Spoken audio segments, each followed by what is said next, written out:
Okay, so I gotta be very honest about Chainsaw Man after watching episode 2. I mean, for starters, already the insanity has kicked off to newer levels than even episode 1, with Denji now officially joining the squad, devil hunting, and all the insanity that this series has to offer. But there's definitely something that I spoke about in my first review, but I gotta speak about even more so in my second video on Chainsaw Man's anime in particular, again, with the insanity that was brought forth of power, Aki, Makima, just absolute insanity. Because before we get into all of that, Denji in particular, you see that through and through throughout this episode, he is going through a metamorphosis, and it's kind of interesting because the character himself, you could tell he's not all that bright. He even says at one given point, he confesses to Aki that, hey, I never went to school, so, you could see that there's a bit of rough around the edges features to Denji, so to speak, but as the episode's progressing, you can see that something is happening with Denji where he's realizing certain aspects of certain things, but then at the same time, because he is kind of comfortable at this point, considering he just came from absolute hell,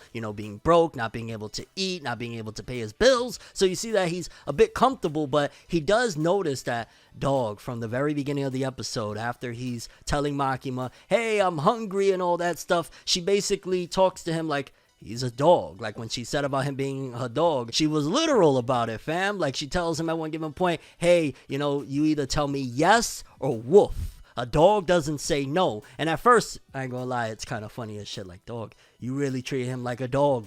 But again, you add in extra elements to this whole situation of when he asks, hey, what's your type of guy? And she throws in, my type of guy is the Denji type. So that's going to immediately disperse any type of, forthcomings of, hey, what's going on here, dog? Why are you talking to me like that? Have a little bit of respect, because even though Denji isn't the brightest and the, you know what I'm saying, he's not the brightest crayon in the box, so to speak, he's smart enough to realize, okay, little bit weird here, mate. Just a smidge of weirdness. And when they go on their little, I guess you could say, breakfast date, so to speak, and they go out to eat, and Denji's like passing out everywhere and stuff like that, it gives a little insight into, of course, his Chainsaw Man abilities and basically the defect of it, so to speak, that when he uses it, it leaves him very weak, because not only is he cutting up the other people, but hello, you got chainsaws sawing at your own damn body, and it's like a loss of blood. So you see that there's already a weakness and a kind of pushback, so to speak, to Denji's transformation. It's not all rainbows and sunshine, so to speak, when he uses the transformation. And that's kind of good, because hey, if we're going into this big battle series, there needs to be some type of shortcoming. If not, it's just like,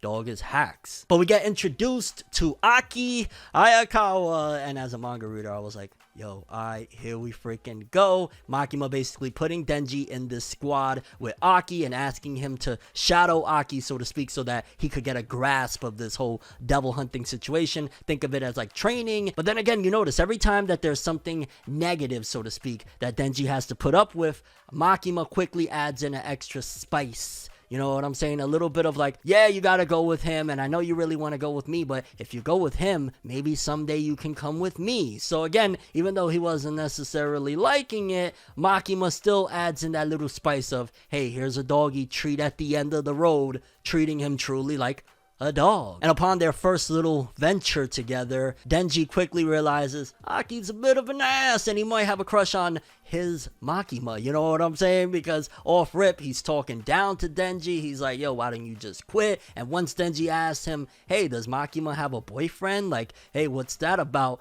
That's when it gets real. And I was kind of like, okay, alrighty then. And basically, Aki drags Denji into an alley, beats the crap out of him, throws a cigarette on him, and spits on the cigarette, spitting on Denji. And I was just kind of like, well, damn, dog, you really like Makima that much, huh, fam? You don't want no competition here, huh, buddy? And this moment that I'm about to reference next is where I started to notice, okay, Chainsaw Man's anime is very different from the manga. This is not the same type of feel that you get from the Chainsaw Man manga with the anime, because following that exchange, Denji rushes and starts kicking Aki in the groin area, knocking him down to the ground and continuously kicking him there, saying, dog, when I fight for the nuts, so to speak. I go straight for what's gonna hurt. I hit him where it hurts. And first of all, epic as hell, hilarious as hell, but the way it was done, the way it was showcased, and all throughout this episode in particular, I noticed that like I said in the first episode,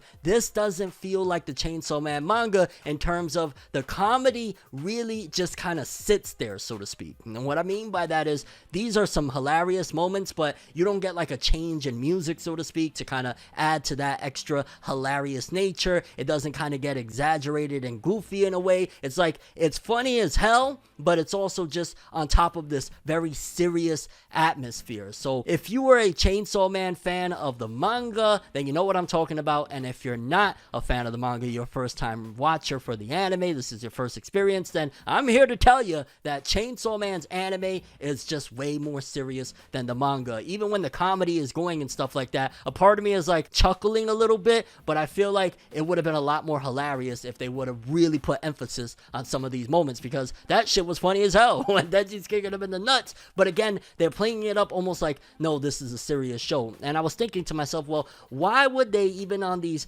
comedic moments, really just keep it to a certain degree in a serious atmosphere? The music sometimes just stopping and it being real quiet, the vocal performances not really getting exaggerated, it again just plain straightforward. And in my mind, one of the things I could think of is the fact that they are basically putting an emphasis on a serious respect towards Denji's dreams. Because just think about it, one of the things why he attacked Aki was basically saying, I'm gonna tell you gave up and ran away, and that's the end of it. And right there, Denji saw his dreams crumbling and immediately attacked. It's as if they don't want to disrespect Denji and his dreams by making it comedic and whatnot, because despite the fact that, again, throughout this episode you hear his dreams are some wild boy stuff, ultimately they are respecting him enough to not make it like, this dude is an idiot, this dude is silly, this is all goofy, this is crazy, and they're really just keeping a serious tone. So it's different, it's not worse, it's not better, it's just different from what the manga delivered. And then even adding extra layers to it and already character development, where initially Denji was like, yeah, you know, I'm doing this for Makima, but then once he realized and he saw his dreams crashing down very quickly and he started kicking the crap out of Aki in the nuts even when they were fighting, he's like, I'm going for the groin, fam. He realizes that, dog, I am already living my dreams, essentially. My dreams was very simple and straightforward, dog. Have some good meals, be able to take a bath, be around a hot girl, like very simplistic dreams. And if you're gonna rip that away from me, I'm gonna fight for my life. So I gotta even respect and admire the way the anime is handling this, that they're treating it with respect despite how absurd some might see it to be, because it's the common man's dreams, and at the same time it's funny as shit the way he goes about it, because Denji's kind of a goofball. Then fast forward when they get back to Makima's office and they're talking, and Makima's like, oh, I'm glad you're hitting it off, you guys are gonna be a team now, I'm adding Denji to your squad. One of the things that really kind of morphs the whole situation yet again is when Makima basically tells Denji, hey, or tells Aki for that matter, if he tries to quit or if he becomes unsubordinate, your orders are to kill him. He's gonna die. And right there, I felt like it was a shocking realization for a moment for Denji of,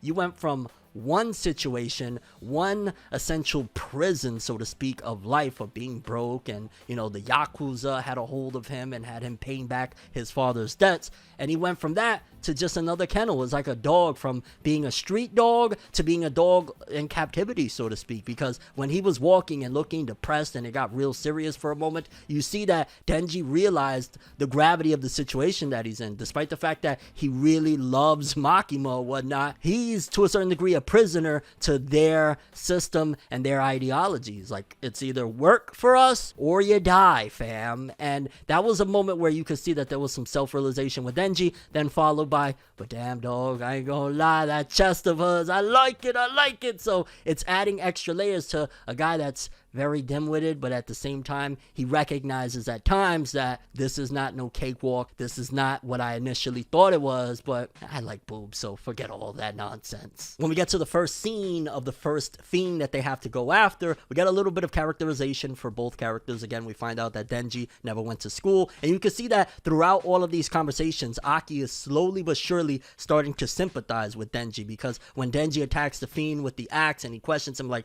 why you didn't just go chainsaw and kill him everywhere, and he's like, no, he's a fiend, and you know, that could have been me, and at the same time, why would I make a mess and kill him and everything? If I have an opportunity to make friends with these fiends, I will, because I have no friends. And again, that was another moment where Aki, you could tell he was sympathetic towards, maybe he's not a bad guy, maybe he's just a little bit stupid, and at the same time I feel kind of bad for him. That's what I got from Aki's reaction a couple different times. Even after he told Denji, like, yo dog, fiends and devils, they killed my family right in front of my eyes, he understands at the same time, this dude, he just wants to live a normal life, and he's in a really crazy situation right now. So I'm imagining that moving forward, while Aki's still gonna be Aki, he's still gonna light a cig after knocking you out, he's probably gonna be a little bit more sympathetic towards Denji, because he's starting to understand what type of person he is, and it's not like he's some crazed fiend or some crazed devil. He's just a decent dude that's in a crazy situation. And then going back to what I was saying earlier, as Aki walks out of the room, Denji's like, I lied. I just kind of didn't want to get blood all over these dirty magazines that I want so bad. Like, dog, you was at the bottom of the barrel if a part of your dreams is like, yo, I'm winning right now, fam. I just got this dirty magazine. I'm putting it away. I'm like, yeah, fam, you was down horrendous, dog. You was down bad if this is a part of your dreams. But hey, it's his dreams. And again, I feel like it's very bizarre, but at the same time very fitting, the way the anime is treating his dreams, as absurd and as raunchy as they are, with such respect, to not make it so comical, to not have like the goofball background, you know, everything just be silly or whatnot. It's just straightforward, like, he's crazy, he's saying some wild stuff, but it's his dream. And when he puts that, well, if I'm already living my dream, you know, shout outs to Pochita, I'm doing what I said I gotta do. My new goal is, he wants to touch some boobs. And if that is one hell of a goal, dog, we gotta put that on the Mount Rushmore of anime shonen MC goals, dog. There's Naruto wanting to be Hokage, Luffy wanting to be Pirate King, and then there's Denji right there of, I just want to get a handful.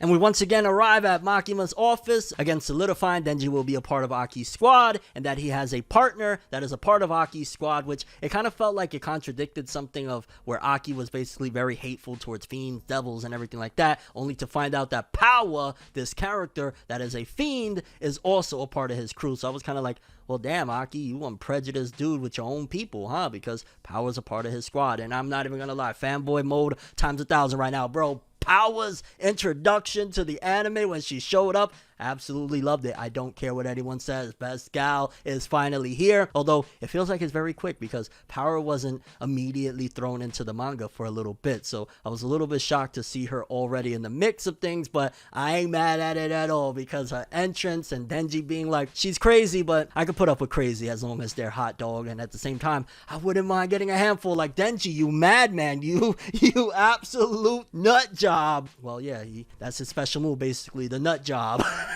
And upon his first journey out with Power, he recognizes that, oh, Aki stuck me with her because everybody fears her, because prior to becoming a fiend, she was a devil that had all the devils and fiends scared for their life, so to speak, so he wouldn't see much action. And then on top of all that, when Power does smell some blood, she goes nuts and slaughters the devil immediately. And I'm like, wow, I don't know, I just really love Power. What was I talking about again? Like, yo, Power is here, baby. And I'm gonna ask the question immediately. I gotta ask the tough and hard questions that y'all probably gonna be like, damn, Fornev, how you gonna do this to us? But I'm gonna ask it anyway. Power or Makima? Who is best girl already? I ain't gonna lie, I'm just straight up Power. Power, Power, Power, Power. I don't want to be a dog in a kennel. I don't want to be in captivity, fearing for my life to a certain degree. I want to be with the crazy hot nut job that is gonna go kill anything that messes with me. You know what I'm saying? So let me know your answer on Power or Makima for best gal already of Chainsaw Man as of episode 2. This episode craziness, loved it. Definitely, just though I gotta stress again, this is different from the manga. This doesn't feel as funny, but it also feels very fitting, and this is a classic in the making, baby. Chainsaw Man greatness. That's all I have for this one. I'm ForneverWorld, and as always, people, have an awesome day. Remember the golden rule, anime and manga, and yeah, subscribe and hit that bell to get all notifications. I talk about a lot of anime and manga stuff.